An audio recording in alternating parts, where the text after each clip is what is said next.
Bonjour à tous, bienvenue à un autre épisode de Plus de Millage où aujourd'hui, en cette journée très brumeuse, on va faire le défi 500 km du Blazer EV qui est derrière moi.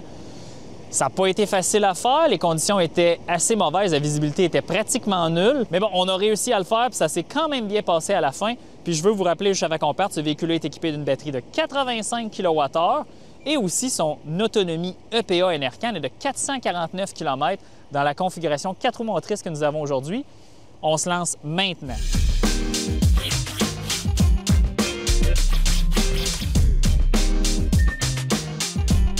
Préparation au départ de ce défi 500 km avec le Blazer EV. Notre point de retournement est déjà mis à Québec comme d'habitude. Je vous rappelle, là, depuis quelques temps, l'itinéraire, c'est on part de l'ouest de l'île de Montréal, le pont Champlain, l'autoroute 30, 20 est vers Québec, rebrousser chemin autour de l'échangeur de l'autoroute 73 avec le pont Pierre-Laporte. On revient en direction ouest. On va s'arrêter, on l'espère, recharger ici à Saint-Louis-de-Blandford, la sortie 228. Le trajet ici 2 va être le défi 500 km. Il est remis à 0. Puis on a Car Scanner avec les métriques habituelles. Si vous avez écouté notre vidéo avec le prologue, bien, c'est exactement la même chose. La petite différence, regardez, on part avec, selon Car Scanner, 4 ou 5 kWh de moins dans la batterie. Variance dans ces batteries de 85 kWh Ultium GM. Dans le prologue, on a vu 93 kWh ici. Dans le Blazer, on voit 88. Dans l'Equinox EV qu'on a testé, on voyait 89. Climatisation va être à 21. Ça ne changera pas en automatique. La pression des pneus a été contrôlée. Et les conditions routières à l'extérieur. En ce moment, à Montréal, il fait moins 3 degrés Celsius. À Québec, il fait 0. Vent de 15 km/h nord-est. Puis ça va être là une situation brumeuse, brune verglaçante. On va espérer que ça ne soit pas trop glissant, mais ça semblait se résorber. Ça va être ça les conditions. On va se mettre en route à 4h10 du matin.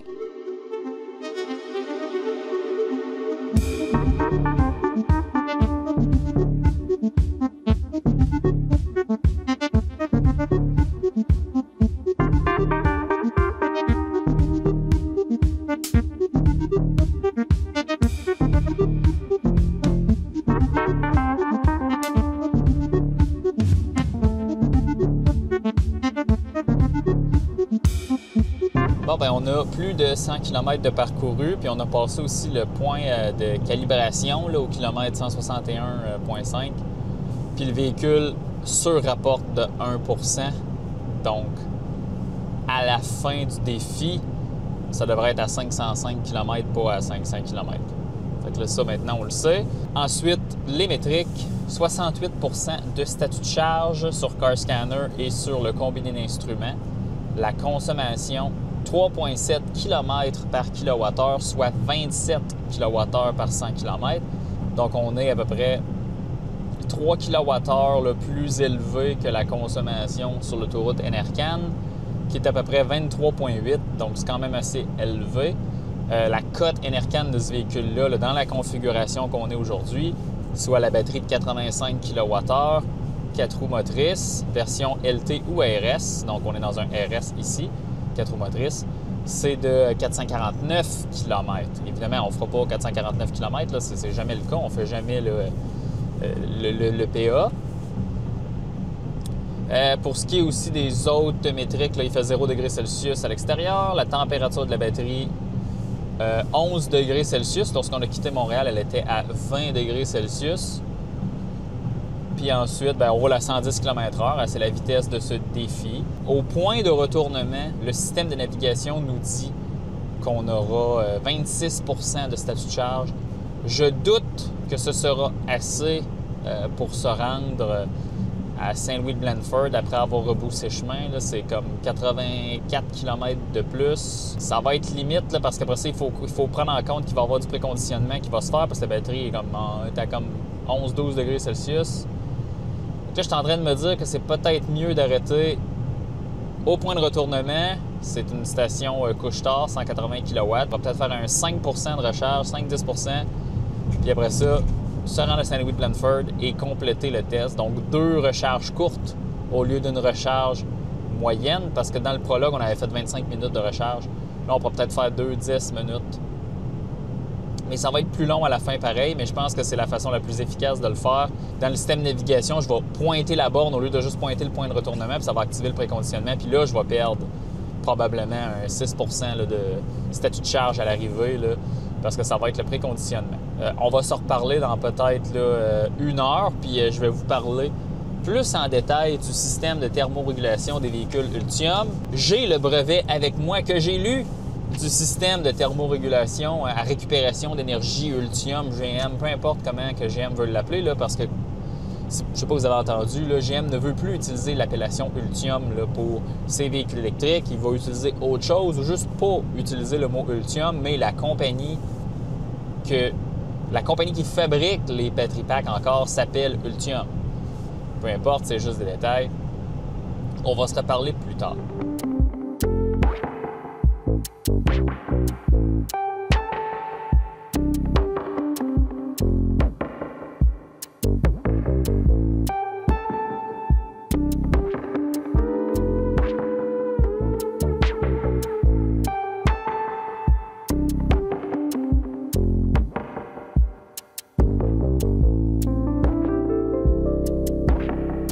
Deuxième mise à jour, on a 167 km de parcouru, on est à 49 %. La consommation a augmenté, on est autour de 28 maintenant kWh par 100 km. Statut de charge à l'arrivée, que maintenant j'ai décidé qu'on allait arrêter à Québec, là, à la station Couche-Tard. On va arriver à 24 %. Tantôt on arrivait à 27, rendu 24. Depuis tantôt, là, ça s'empire. La thermorégulation de la batterie préconditionnement ne s'est pas encore activée. Parlons maintenant justement là, de l'architecture de ce véhicule-là, la thermorégulation. Puis ce que je vais dire ici s'applique à tous les véhicules électriques GM et aussi ceux qui sont fabriqués par GM pour les autres constructeurs. Ici, le Honda Prologue, la Acura ZDX. J'ai lu le brevet là, parce que je cherchais de l'information sur le fonctionnement parce que lorsque j'ai récupéré le véhicule, on était le 23 décembre. Il faisait super froid à Montréal, là, des moins 15, moins 17. Puis la consommation était tellement élevée en ville, là, 40, 50 kWh par 100 km. Puis je comprenais pas. Je me dis, voyons, ça a comme pas de sens. J'essayais de comprendre comment que le véhicule thermorégulait ou chauffait parce que aussitôt que le véhicule était stationné à l'extérieur majoritairement le temps, donc la batterie était toujours froide. Ça se fait dans le véhicule, puis le véhicule tirait 10 kW en tout temps pour réchauffer l'habitacle, réchauffer la batterie. Donc, il y avait vraiment une grosse charge thermique sur le véhicule, puis je ne comprenais pas. Le but premier du système de thermorégulation GM, c'est que la batterie soit toujours à une température moyenne pour prolonger la vie du battery pack. Donc ça, c'est quand même bien. Dans le brevet, il parle de 25 degrés Celsius, mais bon, peu importe. C'est peut-être même pas vrai. Le véhicule va toujours s'efforcer d'avoir la batterie à une température moyenne au-dessus de 0 degrés Celsius en tout temps. Puis il va prioriser évidemment de faire ça lorsque le véhicule est branché. Puis pour l'hiver, le véhicule va être capable de prédire la température extérieure et la température à l'intérieur du véhicule désirée pour le prochain cycle de conduite. Là, c'est un peu bizarre, là, mais le véhicule essaie toujours de prédire la prochaine fois que vous allez prendre le véhicule. Puis il va essayer de toujours préparer la batterie d'avance lorsqu'il est branché. Puis là, je viens de dire quelque chose. Lorsqu'il est branché. Puis en lisant le brevet, essentiellement, le véhicule, lorsqu'il est branché à la maison, majoritairement ou sur une borne rapide, bien, il va aller emmagasiner de la chaleur à l'intérieur de la batterie en la chauffant de façon inefficace. Essentiellement, le chargeur de la batterie qui est à l'intérieur du véhicule là, pour la recharge à la maison, il va comme déphaser ou il va juste charger moins efficacement d'un point de vue électrique. Puis ça va chauffer le chargeur, que lui, le glycol passe à l'intérieur, le liquide de refroidissement, donc va donner de la chaleur, puis après ça, le véhicule va le tirer dans la batterie et charger la batterie, aussi réchauffe la batterie. Donc, un double effet ici. Puis il va garder la température plus élevée. Par exemple, lorsque j'ai récupéré le véhicule ce matin, dans le stationnement, il faisait 13 degrés Celsius. La batterie devrait être à peu près à 13 degrés Celsius. La recharge s'était arrêtée depuis longtemps, puis la batterie est à 20 degrés. Là, dans le fond, premier indice, le véhicule a emmagasiné de l'énergie sous forme de chaleur à l'intérieur de la batterie. On a quitté Montréal. Puis ce qui est le fun dans les véhicules GM, c'est qu'il y a un compteur d'énergie dépensée en fonction de la catégorie. Puis après 100 km, bien, on avait seulement utilisé 600 watts d'énergie pour chauffer l'intérieur. Et tu sais, il fait 0 degré dehors. Mais la batterie maintenant est à 11 degrés Celsius. Donc, voyez-vous, on a pris 10 degrés Celsius d'énergie dans la batterie. On l'a pris et on l'a mis à l'intérieur. Puis 97 % du reste de l'énergie est utilisé pour déplacer le véhicule sur la route. Avec notre consommation de 28, dites-vous que tabarnouche, ça consomme beaucoup un Blazer EV. Contrairement au Prologue, que les conditions n'étaient pas exactement les mêmes, mais peu importe, on était peut-être dans le même ordre de température, mais le Prologue, il consommait beaucoup moins que ça. Ce qui nous avait permis de faire Montréal, Québec, Saint-Louis-de-Blanford sur une charge, 345 km par exemple. Là, avec le Blazer EV, on n'aura pas assez pour se rendre à Saint-Louis-de-Blanford, donc on arrête avant, c'est la raison. Mais bon, pour revenir à la thermorégulation, comme je vous disais dans le brevet, essentiellement, ce que je sors de ça, c'est que ces véhicules-là sont designés pour être branchés en tout temps. Donc, si vous êtes dans le marché pour un véhicule comme ça, vous voulez acheter un Equinox EV, un Blazer, un Prologue, peu importe, est-ce que chez vous, vous pouvez laisser le véhicule branché en tout temps? Si la réponse est oui, tant mieux, parce que l'hiver, vous aurez probablement une consommation qui fait plus de sens, contrairement à moi, ce que j'ai eu au véhicule stationné à l'extérieur, jamais branché. Il a été branché seulement cette nuit pour le recharger à 100% pour le défi 500 km.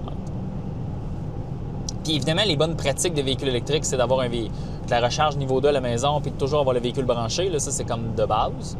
Mais je veux encore une fois mettre de l'emphase, surtout sur ces véhicules-là, puisque la compagnie qui l'a designé, les ingénieurs se sont dit, notre client type va toujours... Tu sais, notre client type, c'est une personne avec une maison qui peut recharger à la maison. Donc, les véhicules, dans le fond, on va l'optimiser, puis on va optimiser le système du véhicule pour qu'on puisse aller puiser de l'énergie dans la recharge à la maison et emmagasiner de l'énergie dans la batterie pour justement éviter tu sais, dans le fond, l'énergie qu'on a besoin pour réchauffer l'habitacle, réchauffer la batterie pour faire de la route, bien, on l'a déjà ramassé. Essentiellement, c'est ça. Ils coupent une étape, ils vont chercher l'énergie dans la recharge, puis ils prédisent d'avance, cette personne-là, tous les jours, conduit entre telle heure et telle heure, on va préchauffer la batterie pour aller chercher l'énergie. Vous comprenez, c'est un algorithme. C'est intéressant de voir ça. Aussi, dans le Blazer EV, il y a une chaufferette là, de glycol là, juste en arrière là, du radiateur. Fait que même dans le système là, qui est seulement avec une thermopompe chez GM, on a quand même un chauffe-glycol. Ça veut dire que probablement quand il fait moins 20, moins 30, là, c'est ça qu'on utilise. Ça tire plus d'énergie. Mais là, je n'ai pas tous les détails. Là, j'utilise seulement le brevet qui est ici.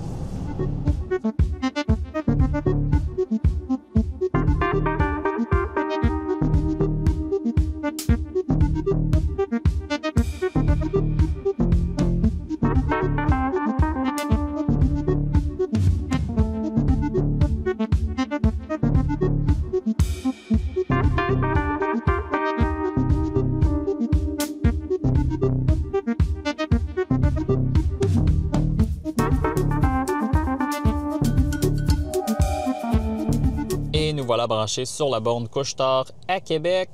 Ça rentre à 112 kW. On est arrivé à 21 %. On va chercher à peu près le maximum de l'équipement. C'est supposé être 400 A, 370 A. La batterie est à 300 volts. Vous voyez, c'est une architecture low voltage. Les véhicules GM Ultium, fait que c'est un peu ça. Ça va être un arrêt assez rapide. Écoutez, on va tout de suite aller pointer la borne à Saint-Louis-de-Blanford. Juste ici, la borne à Saint-Louis-de-Blanford qui, donc, voyez-vous, en ce moment, on arriverait à moins 1 %, 85 km. On va juste laisser la batterie recharger un peu. Moi, je vais aller m'acheter un café, puis on se remet sur la route. Là, on veut faire ça très rapidement. Ça fait 6 minutes qu'on recharge. On a mis 12 % dans la batterie, 11 kWh. Regardez, 124 kW de puissance. C'est pas mal glissant à Québec en ce moment. Puis là, la luminosité est moyenne, mais regardez, c'est super brumeux. Mais il n'y a aucun vent. Ça, c'est déjà la bonne affaire. Puis lorsqu'il fera plus clair, là, on fera le tour du propriétaire du Blazer. Hein. Vous connaissez la petite méthode, on aime ça. Puis je vous le dis, hein, les équipements comme ça, 180 kW ABB, je les apprécie beaucoup, que ce soit avec le circuit électrique ou Couche-Tard. Sont assez fiables, chargent bien, c'est rapide. Sauf que, voyez-vous, il y en a un qui est hors service ici, c'est triste. Mais bon, on devrait se mettre en route là, dans le prochain 2 minutes. On est de retour sur la route en direction de Saint-Louis-de-Blanford. La recharge à Québec a duré 7 minutes. Ça nous a coûté à peu près là, 9 $. On a mis 15 kWh d'énergie dans la batterie. Ça s'est fait assez rapidement. On est décollé là, à peu près à 30 de statut de charge. On va arriver à Saint-Louis-de-Blandford autour de 10 peut-être un peu plus bas. Comme je vous dis, c'est une recharge sans histoire. La puissance moyenne là, entre 115 et 120 kW avec les architectures bas voltage là, comme les véhicules GM qu'on a testés dernièrement. C'est un peu normal. On va arriver là, dans 40 minutes à Saint-Louis-de-Blandford pour notre deuxième recharge et la dernière de ce défi 500 km.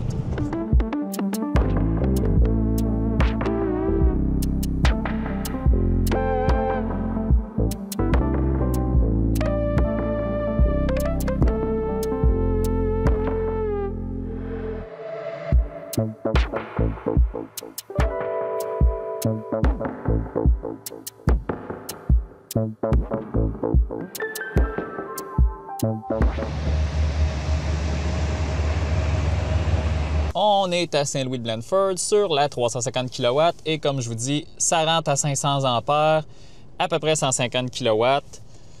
Donc, nous allons avoir une session de recharge exactement telle que designée par GM. Vous voyez, on est sur la borne, c'est un peu sale, mais comme je vous dis, là, tout est sous contrôle.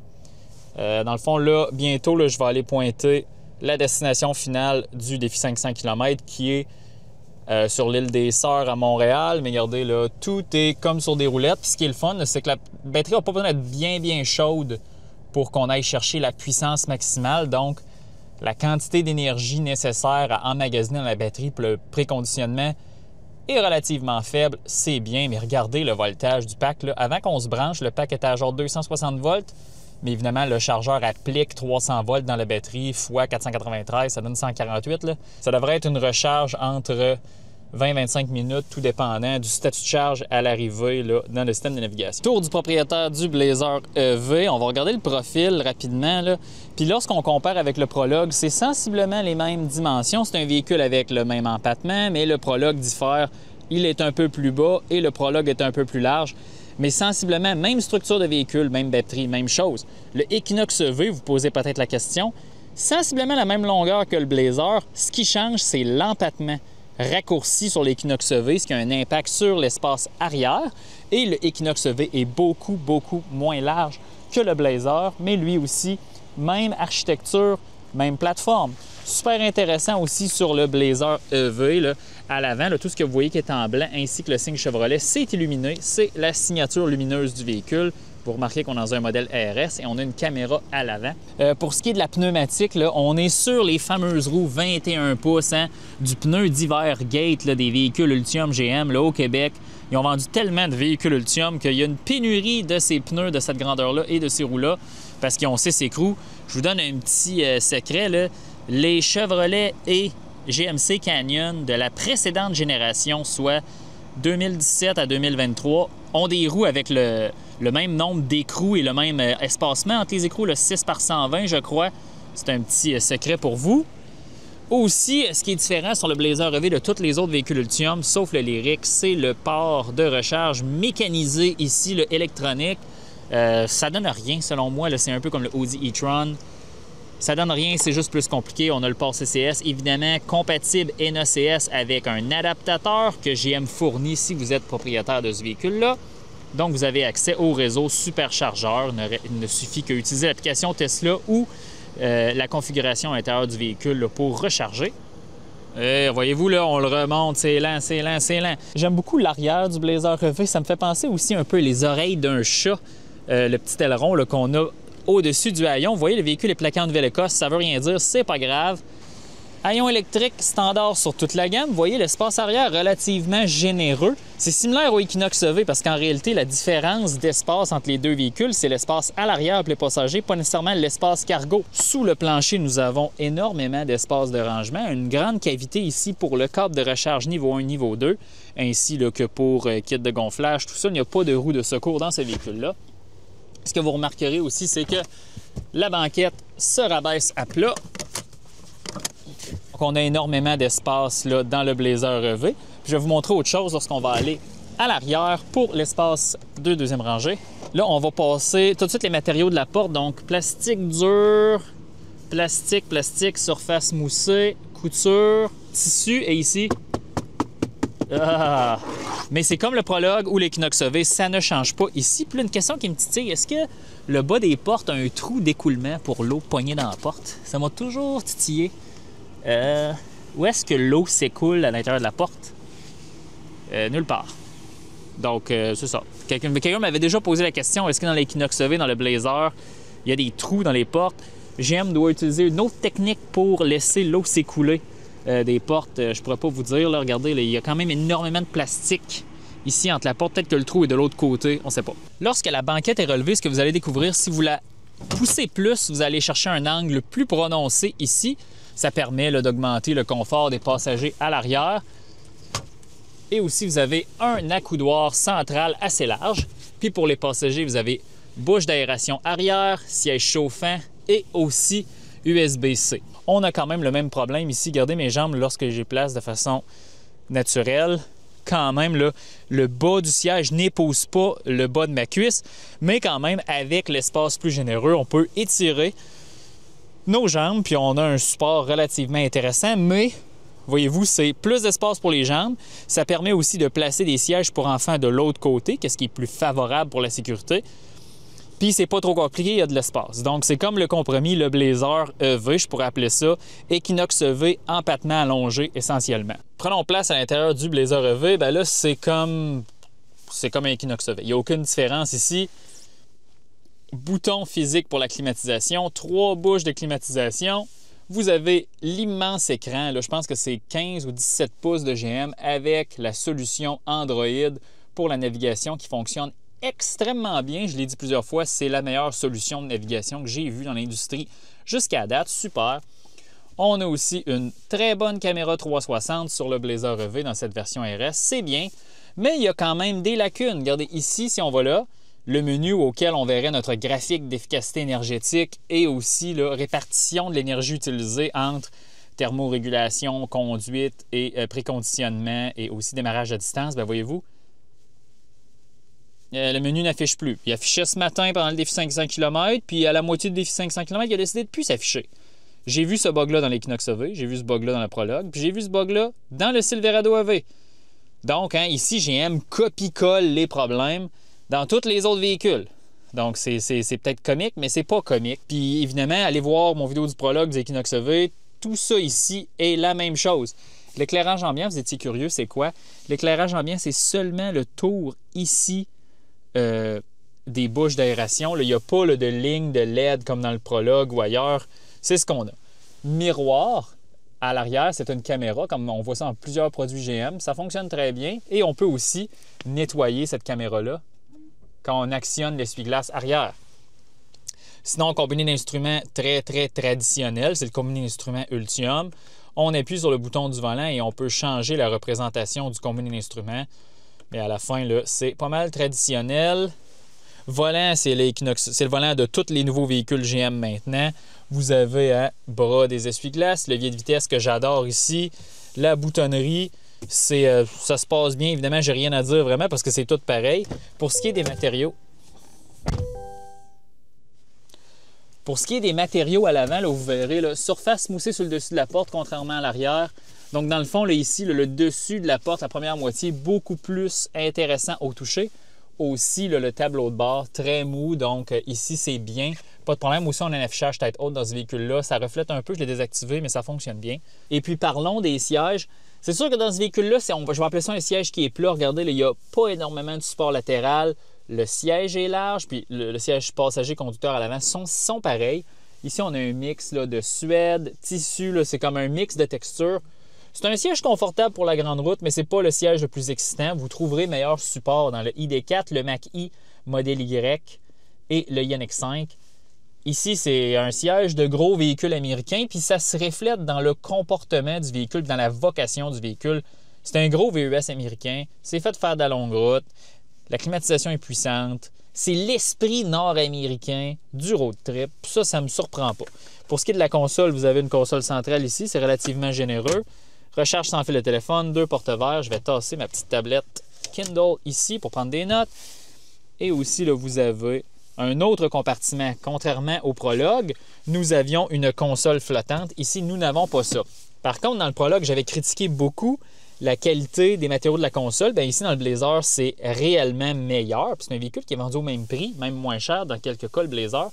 Donc ici, on a beaucoup plus d'appliqués dessus. Là. Ici, c'est beaucoup mieux fini dans le Blazer comparé au Prologue. On dirait que la deuxième moitié de l'intérieur, GM a mis plus d'argent pour différencier, mais pourtant, c'est deux véhicules dans le même créneau. Sous le capot du Blazer, bien, contrairement au Prologue, tout est couvert un peu comme dans le Cadillac Lyriq, mais en réalité, si je vous montrais des images du Prologue, ça serait la même mécanique en dessous. Ce qui est important de noter, c'est qu'ici, le liquide lave-glace est sous ce petit panneau. Super intéressant, là, je l'ai rempli il y a de cela quelques minutes. On peut prendre notre bidon à une main et le verser, là, puis ça ne déborde jamais. Donc l'aération pour remplir le bidon, là, le réservoir de lave-glace, c'est super. Ça rend ça très facile et intéressant à faire. Donc ça, c'est bien, mais en plein hiver, aller enlever cette petite clip-là, moi, ce que je ferais, c'est que j'enlèverais juste ça puis je le laisserais ouvert l'hiver. Pendant qu'on complète la recharge, je voulais peut-être vous montrer, là, ça ressemble à quoi la courbe de recharge là, des véhicules là, GM utilisant la batterie de 85 kWh, donc l'Equinox EV, le Prologue, le Blazer, probablement avec le Cadillac Optique et plein d'autres véhicules GM. Si vous voyez là, sur ma petite tablette là, à papier électronique, vous voyez la courbe que vous voyez ici, le GM 85 kWh, à partir de 0 jusqu'à peut-être 35 là, on va aller chercher la puissance maximale, soit 500 ampères. Ensuite, on va avoir une petite pente descendante. À 60 là, on va prendre un autre step par en bas. Puis là, on va descendre là, autour de 100 kW. Puis ensuite, là, dans le fond, là, à 75 c'est là que la recharge va s'écrouler essentiellement. Mais ça, c'est typique des véhicules électriques. Évidemment, là, proche de 80 la puissance de recharge va baisser parce qu'à la fin, la batterie commence à être pleine, elle s'échauffe. Puis là, c'est super important là, de ralentir la recharge rapide pour préserver la durée de vie de la batterie et ne pas la faire surchauffer. Puis ce que je vous montrais là, sur mon petit graphique ici, bien, essentiellement, là, en bas, j'ai un petit tableau intéressant qui montre là, des voltages approximatifs là, des batteries packs de différents modèles. J'ai le modèle Y, le Blazer, le Ioniq 5 puis la Taycan. Puis là, si je vous remonte un peu l'image, là, ce que vous pouvez constater, c'est que j'ai calculé manuellement la puissance nécessaire pour aller chercher, l'ampérage nécessaire pour aller chercher la puissance maximale qui est donnée par le fabricant. Comme vous pouvez voir, là, le modèle Y, pour aller chercher le maximum, il faut aller pousser 700 ampères. Les superchargeurs Tesla sont capables de faire ça là, pendant peut-être 5 à 10 minutes. Donc, c'est comme ça que les Tesla, avec la batterie longue autonomie, peuvent aller chercher 250 kW. Le Blazer, ici, ça prend 500 ampères parce que le voltage de la batterie est très bas. Un Ioniq 5, hein, le chouchou des Québécois, regardez là, autour de 675 volts, peut-être un peu plus que ça. 350 ampères, on va chercher le 235 kW. Puis là, c'est là que ça devient intéressant. Quand on tombe dans le régime des véhicules que leur batterie a plus de 500 volts, qu'on appelle communément les véhicules 800 volts. Puis la meilleure voiture, probablement ma préférée, la Taycan, bien là, sa batterie maintenant est autour de 900 volts. Puis pour aller chercher la puissance maximale de 300 kW de recharge, bien là, ça prend 330 ampères. Qu'est-ce que ça veut dire, ça? C'est que la borne sur laquelle on est ici peut charger une Taycan comme ça, un Ioniq 5 comme ça. C'est réellement... Essentiellement, là, c'est un code secret pour tricher dans les recharges rapides, le 800 volts, mais en réalité, c'est pas ça. C'est plus que plus le voltage est élevé, moins on a besoin d'ampérage pour générer de la puissance, puis ça aussi nécessite, ça génère moins de pertes et moins de chaleur. Donc ça, c'est un choix que plusieurs constructeurs font. Puis évidemment, ça les aide beaucoup d'un point de vue de la recharge rapide et aussi la quantité de cuivre ou de matériel conducteur à l'intérieur des véhicules. Donc là, GM a utilisé une technique différente. Encore une fois, je ne sais pas pourquoi, c'est probablement moins cher, puis c'était probablement plus modulaire compte tenu de leurs besoins. Et mon autre hypothèse aussi, c'est que c'est une architecture qui génère beaucoup de chaleur lorsqu'elle opère. Puis dans le fond, dans leur stratégie d'essayer d'emmagasiner de la chaleur dans la batterie, ça semble être un choix approprié, mais en même temps, regardez, je trouve pas que les résultats sont là. Hein? On est rendu à 30 kWh par 100 km de consommation moyenne. Puis je roule à 110 km/h, puis il fait 1 degré Celsius. C'est moyen, là. On est quasiment au-delà de 20 là, la consommation là. Enercan EPA, c'est assez moyen. Mais bon, je voulais quand même vous le montrer là, avec ma petite tablette ici. On est à 51 de statut de charge. Le système de navigation dit qu'on va arriver à la fin du défi 500 km à 4 On va monter ça à 15 pour se laisser un 5 de marge pour arriver à 10 N'oubliez jamais, le défi 500 km, on arrive toujours à 10 pour simuler que vous arrivez à votre destination, vous avez assez de jus là, pour aller vous brancher ailleurs, peu importe. Donc, on devrait terminer la recharge dans pas très longtemps. on va se remettre sur la route sous peu. On est de retour sur la route. On va parler de notre session de recharge. On a rechargé de 8 à 61 en 24 minutes. On a mis 51,3 kWh dans la batterie. Et puis, ça nous a coûté là, 27,17 $ avec les taxes. Donc, c'est assez cher, là, mais le tarif était entre 53 là, et 42 sous le kilowattheure sur cet équipement-là. On va arriver dans 1h28 à la fin du défi. 500 km là, autour là, de entre 10 et 15 %.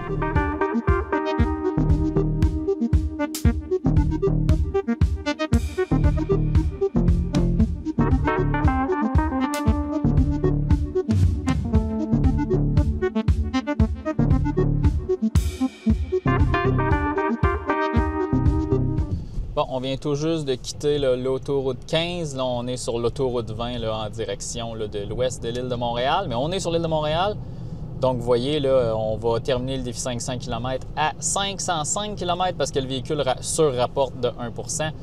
Donc, il faut que ça soit calibré comme il faut ce qu'on fait aujourd'hui. Donc, dans 300 mètres, le défi devrait se terminer. On est à 5h24 temps de trajet actuel. Ça va probablement être un 5h24 ou un 5h25. Attention, dernier 100 mètres. Et voilà, 9h34, donc 5h24 parce que nous sommes partis à 4h10. Aujourd'hui, il n'y aura pas de déduction, même si nous avons surchargé, parce qu'on n'avait pas l'information qui nous permettait de décider qu'on allait surcharger. Donc, on va retourner à la salle et on va faire le topo. Et nous voici à la conclusion de ce défi 500 km avec le Chevrolet Blazer EV ARS 4 roues motrices. Je voulais juste spécifier, lui, c'est un année modèle 2024, m'a été prêté par GM Canada. Ceci étant dit, passons au travers du topo, passons au travers des résultats. Le temps total, c'est 5h24, il n'y a aucune déduction. On est parti à 4h10 ce matin, on est arrivé à 9h34 à 505 km parce qu'on a calibré l'odomètre. N'oubliez pas, 1 % de surreprésentation. La consommation totale de ce trajet est de 27,7 kWh par 100 km. Assez élevé. Température, là, on a quitté à Montréal à -3 puis on a fini le défi à 2 degrés Celsius, donc à peu près un 5 degrés de plage de température. Le prologue, lorsqu'on l'avait essayé, la plage de température, c'était autour de 3 degrés. Fait que c'était un petit peu plus froid aujourd'hui. La route était... Mais tu sais, les conditions routières étaient moyennes, beaucoup de brouillard. Ça l'a peut-être pas aidé. Les vents étaient légers, donc on n'a pas vraiment eu un impact sur les vents. Notre vitesse moyenne totale du trajet, 92,6 km/h. Puis la vitesse moyenne en roulant 102 km/h, le régulateur de vitesse était mis à 110 km/h. Fait que là, je veux juste comparer au prologue, comme je vous ai dit. Le prologue a fait 5h08, sa consommation était 25,6. Puis au lieu de faire 2 recharges qui ont totalisé 31 minutes avec le Blazer, le prologue a fait une recharge 24 minutes. Ce qui est intéressant, c'est que le prologue et le Blazer, c'était exactement le même équipement à peu près. C'était 2 véhicules avec la même batterie, avec 2 moteurs et avec la même grandeur de roue. Donc, c'est 2 véhicules qui se comparent très bien. On a fait ça sur le même trajet. On n'a juste pas fait ça dans les mêmes conditions parce que c'est presque impossible à faire, à moins d'avoir 2 conducteurs la même journée. Mais quand même, on peut interpréter. Pourquoi le Blazer a consommé plus? Puis là, c'est là que je me l'explique pas. Écoutez, la route était beaucoup plus mouillée qu'avec le prologue. Avec le prologue, ça a été comme une partie du voyage. Mais là, avec le Blazer, c'était tout le long. Dans les différences, là, parce qu'entre 25,6 et 27,7, il y a à peu près 10 % un peu moins de différence, mais d'un point de vue de leur consommation de référence du gouvernement, le Blazer là, est quasiment 20 % au-dessus. C'est énorme, puis le prologue était peut-être 10 % au-dessus. C'est quand même élevé, je vous dirais, surtout qu'on roulait pas si vite que ça, puis il faisait pas si froid que ça, puis on est parti avec une batterie chaude. Hein. On n'a pas eu à chauffer la batterie en partant. Donc, c'est ma grosse déception, la consommation, parce que ce que ça a eu comme impact, c'est qu'on a dû faire 2 arrêts de recharge, contrairement au prologue, où moi, je m'aurais attendu qu'on aurait fait à peu près la même chose. On serait parti, on aurait rebroussé le chemin à Québec, on serait rendu là, avec peut-être 5 % restant à Saint-Louis-de-Blandford. Moi, je m'attendais à de quoi de similaire au prologue, mais il a fallu rajouter une recharge. Qu'est-ce que ça veut dire, ça? Bien, évidemment, là, ce test-là est fait dans des conditions d'hiver. Vous avez vu, là, avec le brouillard, c'était vraiment pas des conditions faciles. Donc, si vous avez un Blazer EV, puis là, vous écoutez ça, vous paniquez pour vos vacances d'été, ne paniquez pas, parce que dans le fond, cet été, ça va être 100 fois mieux. Parce que l'été, l'air va être moins dense, il va faire plus chaud, climatiser le véhicule, ça utilise beaucoup moins d'énergie que le chauffer. Ça va juste être meilleur. probablement que l'été, avec un Prologue ou un Blazer EV similaire, 380-400 km sur l'autoroute, ça se fait en masse, sans problème. C'est vraiment l'hiver qu'on retranche un bon 100-150 km. Parce que le premier segment, on a fait quoi? 250 km, puis il a fallu recharger, mais on est arrivé à genre 25-20%. Mais en réalité, ça, c'était 300 km batterie vide. Là. Fait qu'en réalité, c'est comme une portée l'hiver de 300 km. Ça se situe où sur notre charte? Sur notre charte, là, sur notre nouveau trajet, c'est évidemment le trajet le plus long, là, à 5h24, parce que le Volvo X30 avait fait 5h20, puis le Prologue a fait 5h08. Puis globalement, la charte, avec tous les trajets, là, depuis le début là, de tous les temps, depuis qu'on fait, là, si je regarde bien sur mes notes ici, il se placerait là, juste après le Volvo X30 à 5h24. Puis après ça, c'était le Tesla modèle Y LR à 5h32. Mais ça, c'est un super de vieux test qui n'a pas été fait exactement sur le même trajet. Hein, évidemment, on vous lit, là, mais comprenez qu'on rebâtit la nouvelle charte avec des résultats tous sur le même trajet hein, pour éliminer votre anxiété là, des conditions changeantes. Il n'y a pas de problème. Donc, c'est pas mal ça, le Blazer EV. Ce que j'aime beaucoup du Blazer, c'est le comportement routier extrêmement silencieux, doux, bien adapté pour les conditions routières au Québec. Les routes sont vraiment endommagées comparées au reste de l'Amérique du Nord. Puis le Blazer, cette plateforme-là, absorbe très bien les inégalités de la route. C'est vraiment un comportement routier de gros VUS américain, beaucoup plus gros que ce véhicule-là a l'air, même si c'est un véhicule très gros. Par contre, d'un point de vue de la masse, là, à 2420 kg, on est dans une masse ultra élevée de véhicules. Donc, ça fait un peu de sens. Mais c'est vraiment ça. Le Blazer EV, c'est un véhicule il va répondre aux besoins de la famille. À l'arrière, on peut placer des bancs de bébé à l'envers. Il y a quand même beaucoup de place dans le coffre. Les sièges baissent à plat. Mais ça reste que dans le marché, il y a plein d'autres bonnes opportunités de véhicules qui sont plus efficaces. On va penser au Ioniq 5 qui recharge plus vite. Puis même s'il avait fait les mêmes sauts de mouton, bien, on aurait retranché probablement 50% du temps de recharge avec le Ioniq 5. Ça, c'est super intéressant.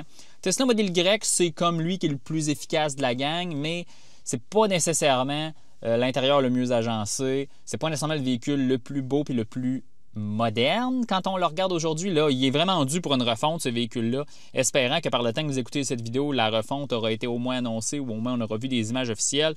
On ne le sait pas, puis est-ce que ça va être un véhicule 800 volts? J'en ai aucune idée, mais c'est là qu'on s'en va. Des gros véhicules comme celui-ci se doivent d'être 800 volts parce que vu qu'ils ont des grosses batteries, le temps de recharge rapide est super important pour les longs trajets. Puis c'est ce qu'on simule ici dans le défi 500 km. Puis là, dans le fond, l'architecture bas voltage, là, GM ici, là, ça date. Là. C'est bien le fun, là, ça prend des bornes 500 ampères, là, mais il y en a comme, sur l'autoroute 20, il y en a comme un kit de circuit électrique. Après ça, c'est les autres réseaux qui sont pas super fiables. On ne peut pas se fier là-dessus. Fiez-vous sur les 180 kW au minimum. Vous n'aurez pas le maximum, mais vous allez avoir une bonne moyenne. Fait que c'est pas mal ça, le Blazer EV. Est-ce qu'on vous le recommande sans réserve? Je vous dirais d'aller regarder ailleurs avant. Puis si vous avez un excellent prix avec le Blazer EV, peut-être, mais ce ne sera pas mon choix numéro 1 dans la catégorie. Donc sur ce, espérons que vous avez aimé ce défi 500 km. On va se revoir pour un autre défi 500 km. On se laisse là-dessus.